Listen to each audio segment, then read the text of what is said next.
Chiefs came home to Arrowhead, but came up just a little bit short against the Eagles. What changed and how do they build on it? The defense figured it out today on Locked On Chiefs Live. From the land of the free and the home of the Chiefs, this is the Locked On Chiefs podcast.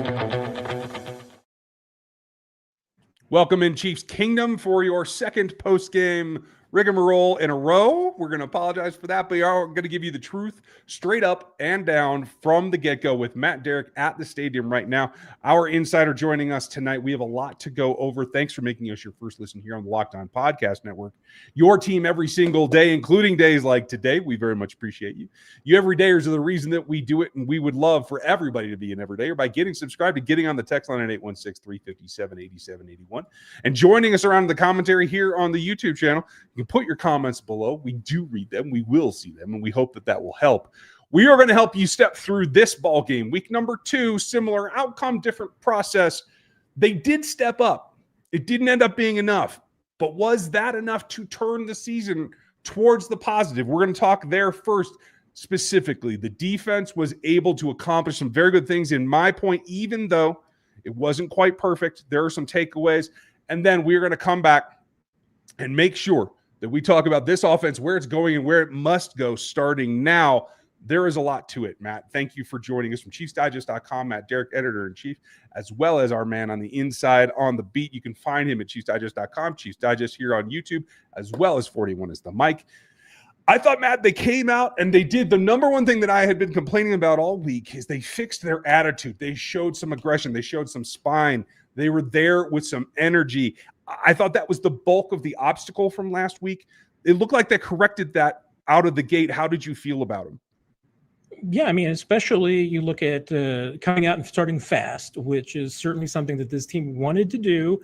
More normally been on the offensive side, but even on the defensive side, they wanted to come out and do the exact same thing, and they did that. I mean, didn't really let the Eagles get anything on the first drive, 3 and out on the second drive. And you're feeling in pretty good shape there. If Harrison Butker hits that long field goal, you've got a 3-0 lead early, and you're feeling a little bit better about things. And we'll get into the dip of it, but defensively, not a whole lot to complain about. Offensively, sure, there's some conversations to be had, but effort, not a problem today. This team came out and gave the effort on both sides and special teams too. So I don't have any issues there. You know, you watch this game and it's really hard because the offense played well enough at times, but they struggled. The wide receivers couldn't get separation. They really had a hard time doing anything and getting into any kind of rhythm, and that's a big problem.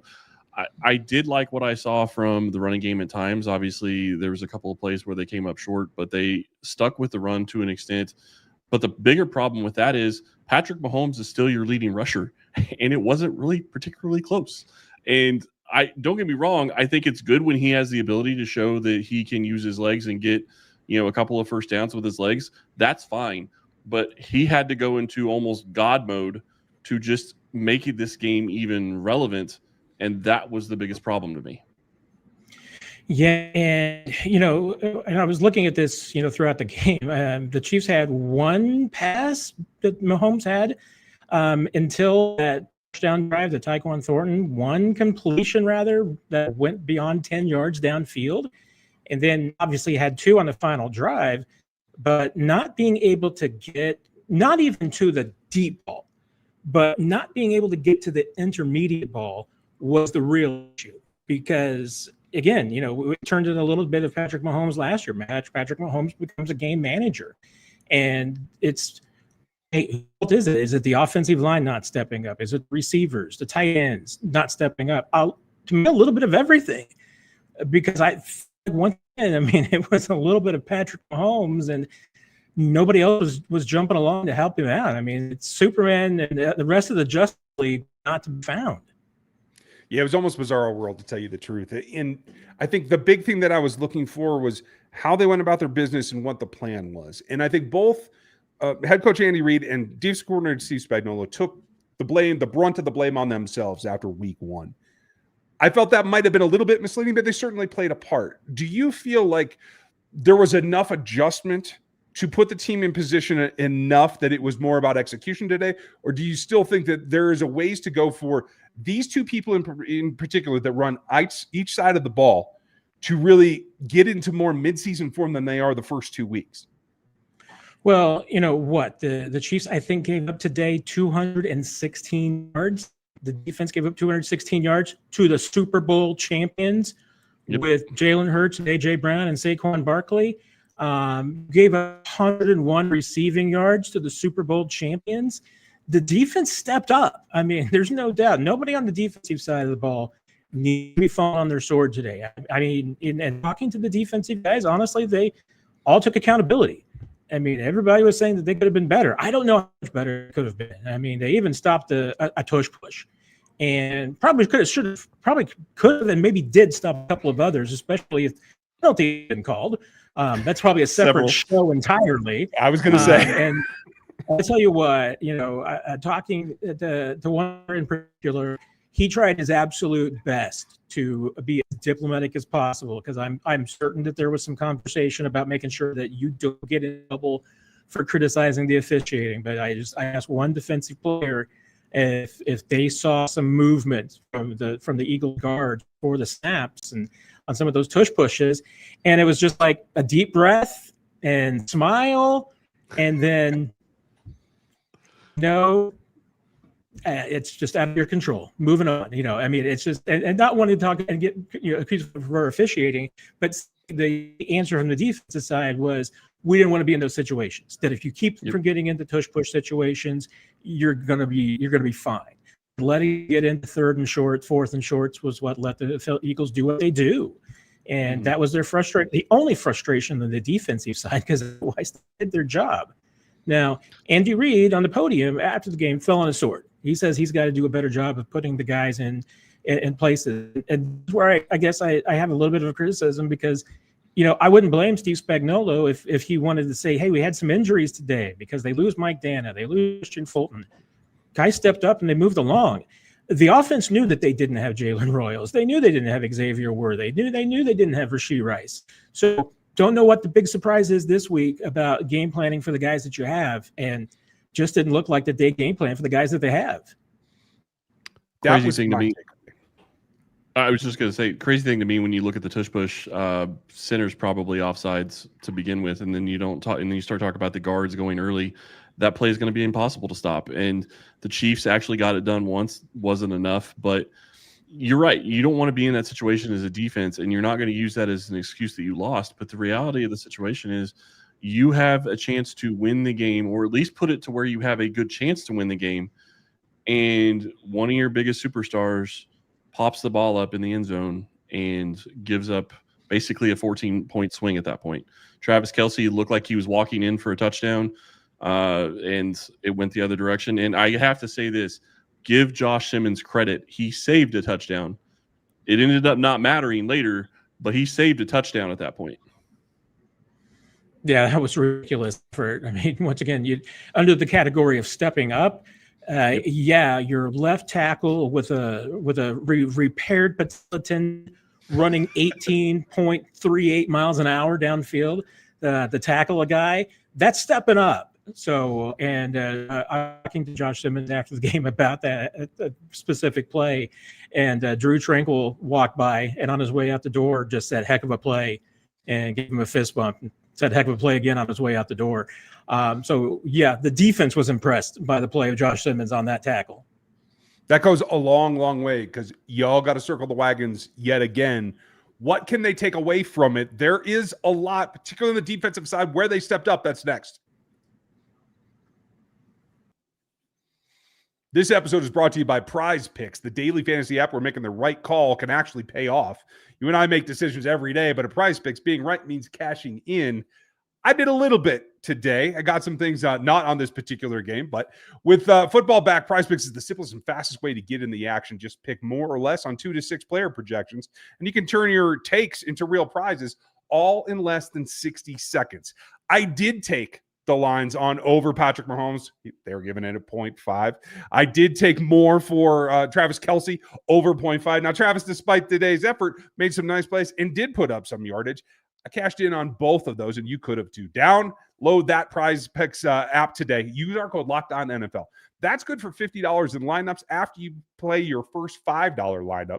That's code LOCKEDONNFL, all one word, for $50 in lineups after you play your first $5 play. Prize Picks. It's good to be right.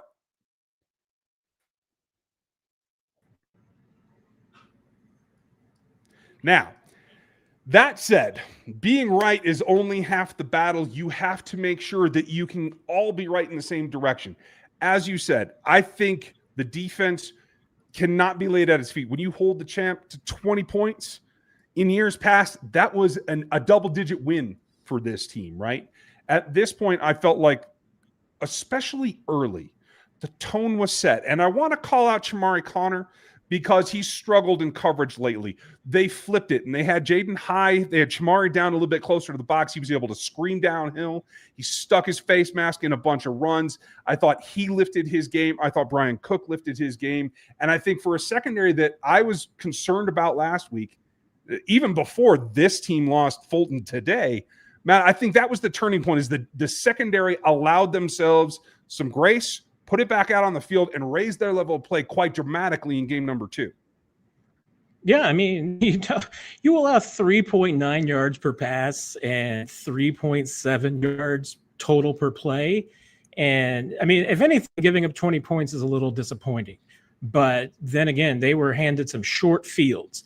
And on a couple of those short fields, they at least mitigated the damage, because this could have been a whole lot worse.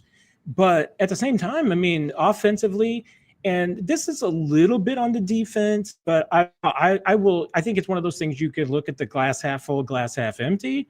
The glass half empty with the Chiefs defense, you would say, didn't force the Eagles to make any mistakes. But you know what? Sometimes the other team plays a good ball game. I mean, the Eagles didn't make any mistakes. They didn't make any plays. The 13, and honestly, the worst play the defense had all day was that 13-yard touchdown by Saquon Barkley. That's the one that they couldn't have. The Eagles blew them off the ball. Chiefs broke down. I could have run through that hole that Saquon Barkley had, and that was their first play of the game. Other than that, they did their part. I mean, and credit to Eagles for being disciplined and not making any mistakes. But I think you have to, I mean, there's just no way to look at this box score, look at these numbers, look at the film, look at anything you want to, and say, hey, the Chiefs defense, cost them this game at this moment. I don't feel like that there's anything you could point to. I mean, other than that, you want to point to that, you're still giving up at least 3 points there. Maybe you still give up a touchdown. Maybe it ends up being another tush-push touchdown. But that was their worst play, and it's a 13-yard play. I mean, that's saying something. So I can't fault anybody on this defensive side. And if anything, I think there's a couple of guys that you have to give credit to. I mean, Omar Norman-Lott in his first game gets a sack that just about decapitated Jalen Hurts and about punished a quarterback about as much as you can in the NFL today without drawing a flag, because he also just made sure he didn't land on him.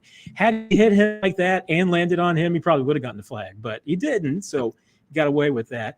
Ashton Gelati has to come in and play a much bigger role, that he did last week with Mike Dana going out. I thought he played relatively well. Noel Williams steps in for Christian Fulton as the number 3 corner, which might have surprised some people that he was in over Josh Williams, but I kind of figured that might happen if once Christian Fulton got knocked out. And then has a great play against Devontae Smith to break up that pass. I mean, you don't get better. Honestly, I mean, that throw that he broke up was the exact same throw virtually that Trent McDuffie made hash of on the other side of the field late in the game. So I think, to me, that's give Noel Williams credit, and those 3 young guys played well today. Yeah, I was really impressed by the young guys. I was really impressed Noel Williams was able to step in and do what he did on defense. And I absolutely loved Omar Norman-Lott's sack. And you're absolutely right, Matt. I was surprised they didn't call a penalty on it, not because it should be one, just because of the way it looked. I mean, that looked like something where you would expect them to, but he pulled it down. He pulled the ball down and was a runner at that point, so it shouldn't have been flagged. So it was the correct call. But you watch, a Noel Williams come out there and play after not really, playing a little bit in the preseason, but not really having a ton of snaps with the first team, and being able to do what he did against Devontae Smith. I think that's encouraging going forward. The secondary, for the most part, when you allow only 100 yards in the passing game or just a little over 100 yards in the passing game, it's not your secondary's issue. The one thing that we would need to talk about going forward for this defense, though, is pass rush. They couldn't get to Jalen Hurts unless they blitzed, and that's going to be a problem. They cannot continuously send a blitz just to get to the quarterback. They have to be able to rush the quarterback and get pressure with only 4, and that is going to be something that I think they need to work on going forward. But, Matt, what was the other thing? What was one more thing that you noticed on this defense that you were really impressed by? I think I'm trying. I think there's anything that the Rays were some of the things that stood out to me the most. And when Ryan mentioned Chamari Conner had a really good game, and probably two guys that have drawn some criticism in the past, and Chamari Conner and Jalen Watson, both of them, both had really good games. So I think you got to give it up to them. I was really impressed with both of them. Once again, it comes down to so many times these games, and like we talked about with the Eagles, it comes down to mistakes.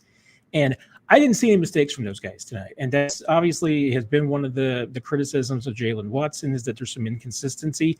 I didn't see that tonight. Chamari Conner, once again, moving around, thought he played really well. I didn't see any Chamari Conner mistakes tonight. This afternoon, whatever time we played, I'm looking out on an empty stadium under the lights in the dark, so I feel like it's nighttime now.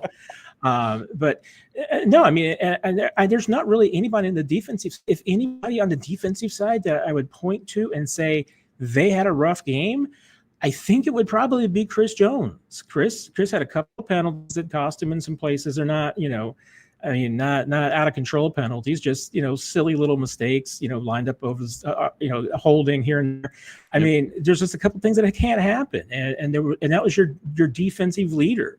So that's the only thing. And that's probably part of a bigger question, is that, if some of the guys that were struggling the most are your two older leaders, and Travis Kelce and Chris Jones, if it continues to happen, then you're going to start having questions that I think it's reasonable to ask yourself that, hey, are your old stars just getting a little too old, and maybe you just can't depend on them in the same way that you used to?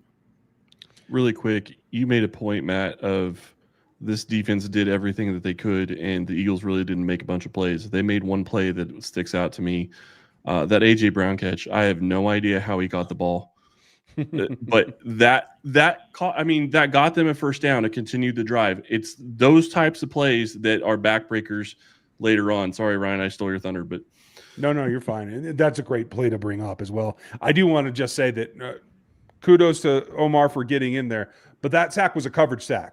If it isn't for the secondary, that sack doesn't happen. So we have to give credit to them as well. And I think when we take a bigger step back, we have to appreciate some of the things that the defense allowed the offense to do. How they dealt with that was not maybe the best takeaway, but one thing you have to do is make sure that you're adaptable. They certainly did that. I want to get down to the basics of how they can help Patrick going forward. That's after this.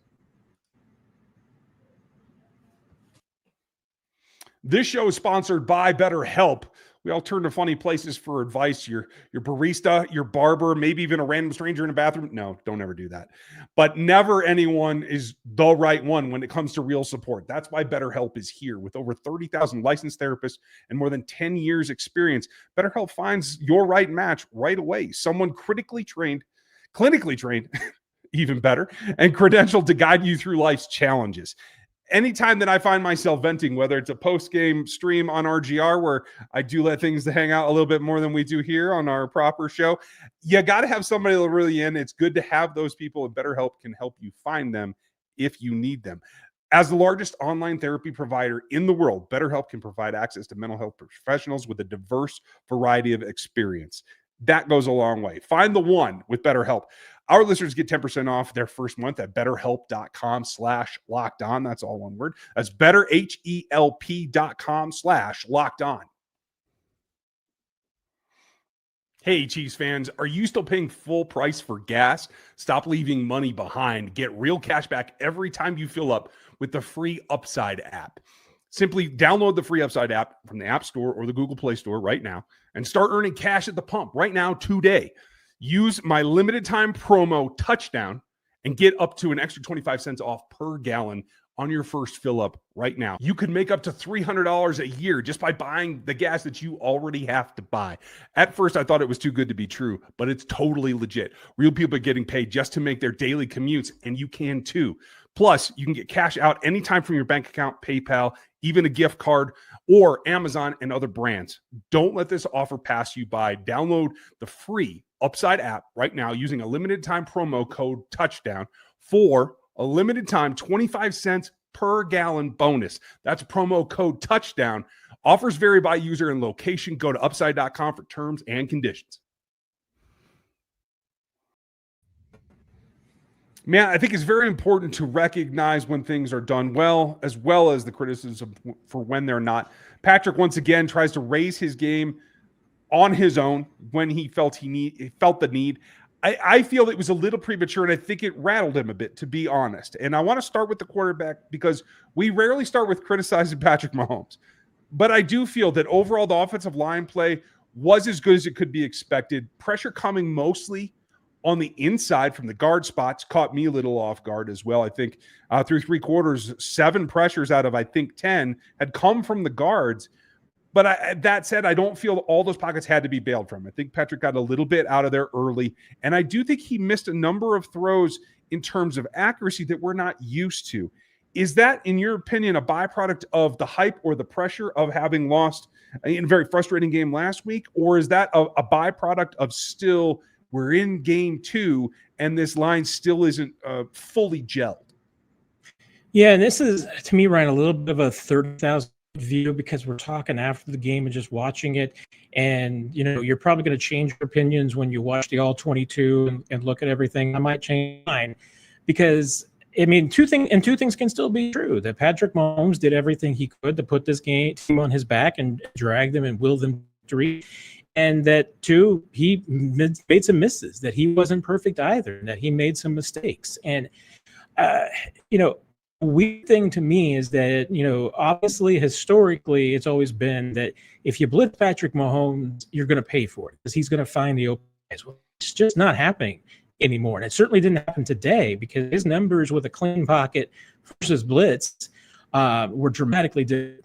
The last numbers that I saw. So I don't know if the last couple of that last drive is going to change much. But, I know in the first half, the Eagles blitzed him 41% of the time. And once upon a time, you would say if Patrick Mahomes gets blitzed 41% of the time, you're going to get roasted. And that didn't happen. Now, is that not happening because, in today in particular, he doesn't have certainly his top 2 receivers and 3 of his top 5. I made a note, in the press box to some of my colleagues. It's like, hey, we're talking about these 2 teams, and at this point, the Chiefs and the Eagles' offense were relatively even. We're talking about this, but one team got their complement of receivers, and if we're talking about any other team in the NFL that doesn't have their top 2 receivers, their offense is probably looking like the Chiefs look right now. But there's other things too that are just perplexing and concerning because. We'll see how the numbers came out. But again, I saw the Eagles with a lot of light boxes today. 6 guys in the box. And if you can't run more than, your Isaiah Pacheco, 2.2 yards per carry today, if you can't get more than 2.2 yards versus light boxes, that's a problem. And, so there's something has got to change on the offensive side. And is it Mahomes? Do you need to settle your quarterback down? Is it the offensive line? Do you need the up what you're doing up front? Because right now it looks like some defenses are really picking apart what you're doing. Do you need to, change things a little bit? You're not really doing anything rotation at receiver. They're just playing right now 3 guys, and every once in a while throwing out Nico Remigio and Jason Brownlee if somebody gets tired.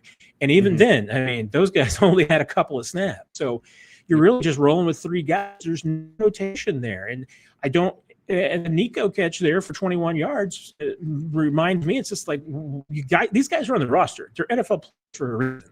If you're not willing to throw them out there at receiver and you just want this guy to be a special teams player, and at this point, I don't know what you're doing with Jason Brownlee, you need to put these guys in the field. It's time to give them the opportunities because obviously some other guys have had their chances. And, Hollywood today, last week was, we had 16 targets, but 10 catches. Today was 5 on 5.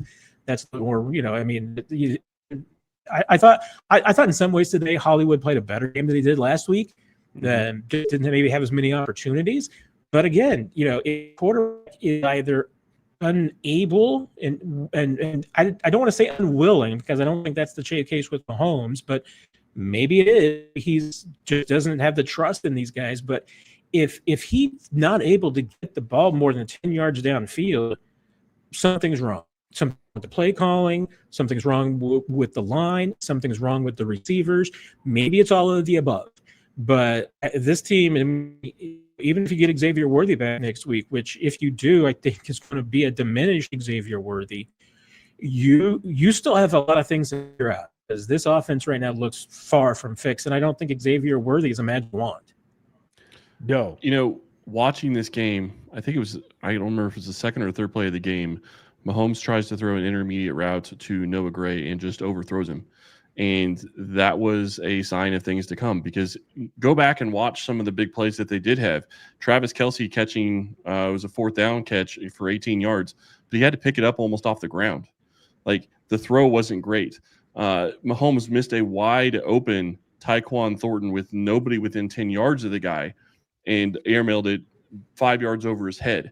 And that's something that he has continuously done, struggling to hit that deep ball. I thought on that one specifically, he didn't put any air under it. Kind of went back to almost what we saw last year with him trying to throw the ball deep. He didn't put air under the ball, and that's what causes that type of thing. And even the touchdown to Tyquan Thornton, that wasn't a great throw. Nobody was within 5 yards of Tyquan Thornton when the ball was let go, and Mahomes threw it inside. If he throws it outside, it's an easy catch by Tyquan. Now, yes, it's a touchdown. Yes, it's a great play, and they get the score. But his deep ball and even his intermediate ball was off today, and some of his shorter throws were not great either. So while he did a lot with his legs and he made plays with his legs and he made the Chiefs get close to being in this game and having a chance to win, he struggled at times, and there were some real issues. And I hope that they can get it figured out going forward. I'm really curious, though, Matt, do you think the play calling is going to be something that they're going to need to be changing? Because you don't have any consistency right now. The offense just isn't consistent. Yeah, well, the first thing out of Andy Reid's mouth at his press conference after the game was that it's on him for not putting guys in the right spots. And what he's absolutely saying there is exactly that. Yeah, I mean, it is game planning and coaching. And I don't think there's any doubt about that. So that's a huge piece of the puzzle. And hey, he might get into the game. This might be the case. Sometimes the backup is the most popular guy in town. And then when you give up the backups and opportunities, you realize maybe the backup's not ready. But I need to see some Brashard Smith. I know he got the one touch today at a 2-yard run, had a pass that was over his head, so you can't really on Brashard Smith. But right now, I mean, Kareem and Isaiah are not giving you anything out of the backfield. So, I think you've got to look at other guys, and whether that's Brashard or whether it's Elijah Mitchell, I mean, you need something to change in that backfield. That's one. I mean, two, that you're going to get your receivers back at some point, and everybody can go back to their roles. Hey, is it a stretch to ask Hollywood to be the number one receiver? It shouldn't really be, but Hollywood's probably better suited to be your number 3 or number 3 guy. Juju Smith-Schuster, a beloved veteran, but he'll tell you, I mean, his knees are terrible. So can he be your number 2 guy at this point in his career? No. And Tyquan Thornton, the touchdown was a great example. I mean, he is a speedster. He can outrun any cornerback in this league. So the opportunity to throw him a deep ball for a touchdown at any point is absolutely possible. But when you're talking about the full route tree, everything else on that route tree is not his strong suit. He's got one route that he was great, and everything else is probably kind of average. So he's like a number 5, 6 receiver for a reason. Yeah, and I think that will slowly morph, as you said, when they get players back. The other thing that I will add, and I know we got to let Matt go here, I saw 13 personnel twice on the field. Maybe they got a few more snaps in there that I didn't recognize, but live I only saw 2. I think one of the bigger plays that Kels had was on that under drag that we know Robert Tonyan can run. Your preseason favorite guy, they need to get him on the field as well in the meantime before Rashee Rice returns. That's going to do it for us, folks. We're going to thank Matt for his time in a busy area of Arrowhead tonight. Thanks for spending your time with us and getting us caught up, Matt. Appreciate you guys. Take care, everybody.